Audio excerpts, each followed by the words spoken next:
tendency nyo na magkaroon po kayo ng hypertension at alta pressure po sa Tagalog. Ano ba yung alta pressure na yun? Ayun po yung bigla po kayong mataas po yung BP po ninyo at sa dugo po ninyo. Yun po.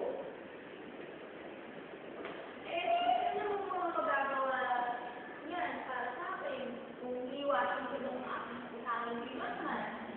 Marami pong mangyayari. Ito po. Pwede pong bumaba. May wakil po magkaroon. At pressure.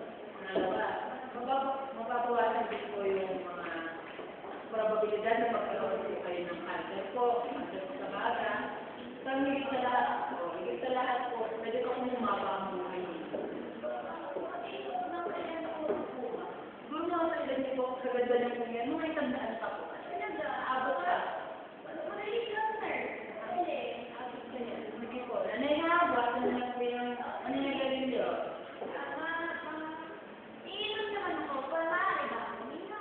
Hindi din po pwede.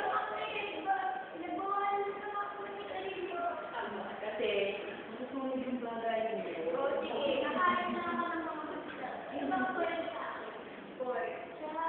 Naku po, lalo ba? Kasarap naman po nun, magpabata lalo ba? O ganun. Makakataba po yun. Sama po yung tingin po po. Kasi po, lahat po yung taba.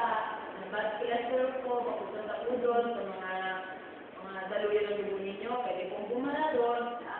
Walang mapupunta doon sa puso ninyo.